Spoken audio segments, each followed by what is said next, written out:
Good evening. Welcome to Washington. I'm Bret Baier. Happy St. Patrick's Day. President Trump hosted German Chancellor Angela Merkel at the White House this afternoon.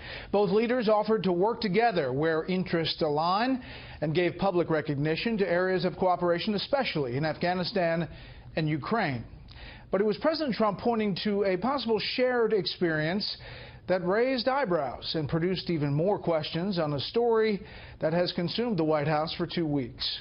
Correspondent Kevin Cork is on the North Lawn tonight with the latest. Good evening, Kevin. Hey, good evening, Brett, and happy St. Patrick's Day to you and to all of our viewers out there. The uncommon presidency of Donald J. Trump taking another interesting turn today as the current commander-in-chief seemed to take a not-so-subtle jab at a former president right in front of a key ally. As far as wiretapping, I guess, by, this past administration, at least we have something in common, perhaps.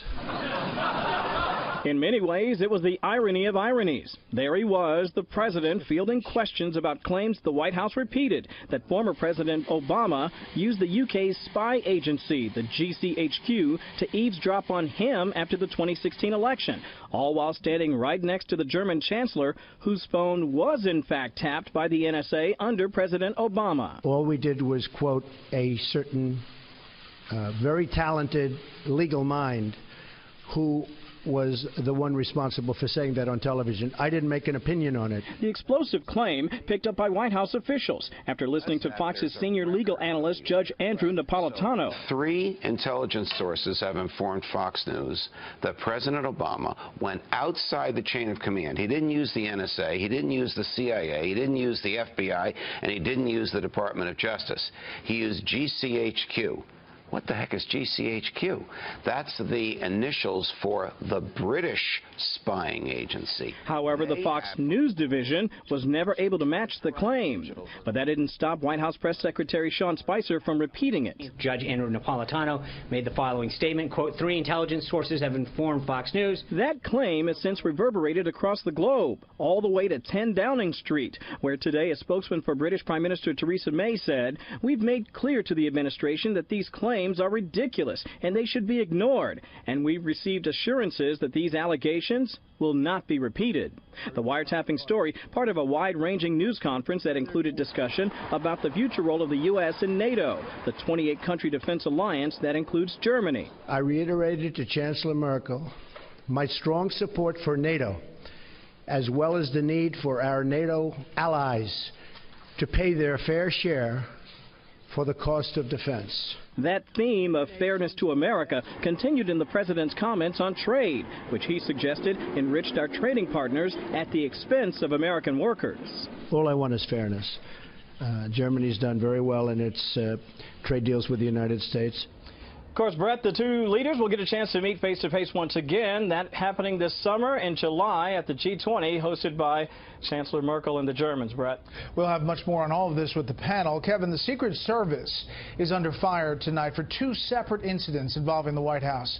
What about that? Well, I tell you, it's really not a very good story for them. The first of those 2 stories, Brett, actually beginning right here in Washington, where sources tell Fox News that jumper that jumped the fence here at the White House on Friday, a guy by the name of Jonathan Tran, who had 2 cans of mace on him, actually may have jiggled a door to the executive mansion. And what's worse, he may have been on the grounds for at least 16 minutes before being detected. Tran is facing multiple charges. Meanwhile, in New York, an investigation is also underway into the whereabouts of a Secret Service laptop computer that was stolen. It could include floor plans to Trump Tower and information about the investigation into Hillary Clinton's private email server. Now, the agent in question reportedly left a bag containing the laptop in her driveway in Brooklyn. A spokesperson for the agency says the laptops are encrypted and are not permitted to contain classified information. But as you can well imagine, Brett, that's also raising the ire of lawmakers on Capitol Hill, some of whom are already tonight calling for an investigation. Brett? Especially after the history of the Secret Service in recent years. Kevin, thank you. Breaking news for you. A Secret Service breach involving President Trump's Secret Service detail. A laptop stolen directly from the car of one of President Trump's Secret Service agents in New York City is still missing at the top of the hour. The laptop reportedly contains floor plans and evacuation protocol for Trump Tower, along with several items related to national security. And remember the California man who jumped the White House fence last week?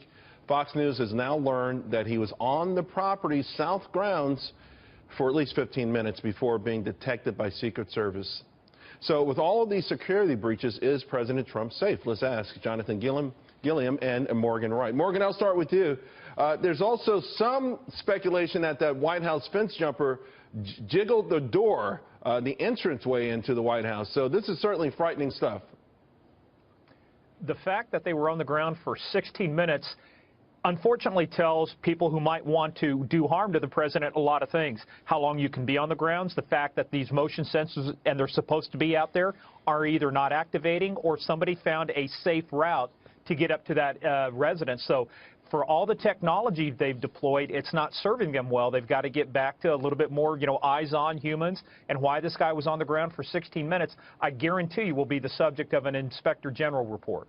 Here's the thing, though, Jonathan. We had a series of blunders like this under President Obama.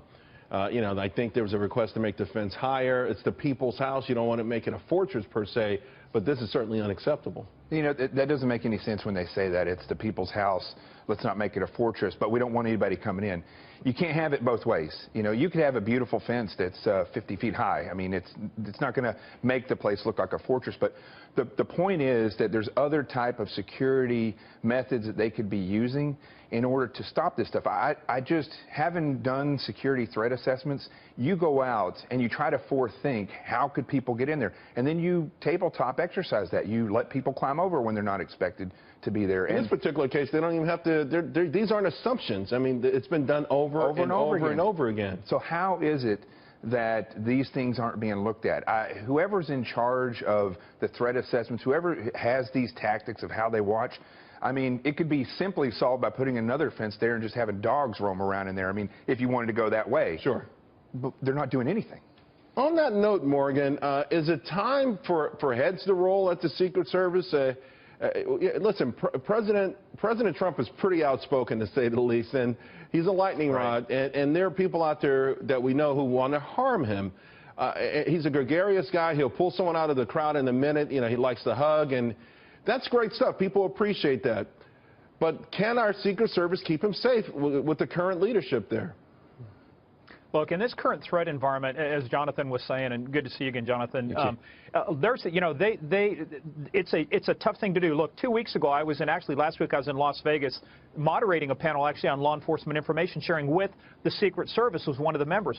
And I've known these guys, I've known a lot of these guys for a long time. They're good people. The problem is that when you increase this threat environment, when you've got social media threats, when you've got people stretched to the breaking point in terms of shifts and hours, trying to find people to come into law enforcement is a very tough thing.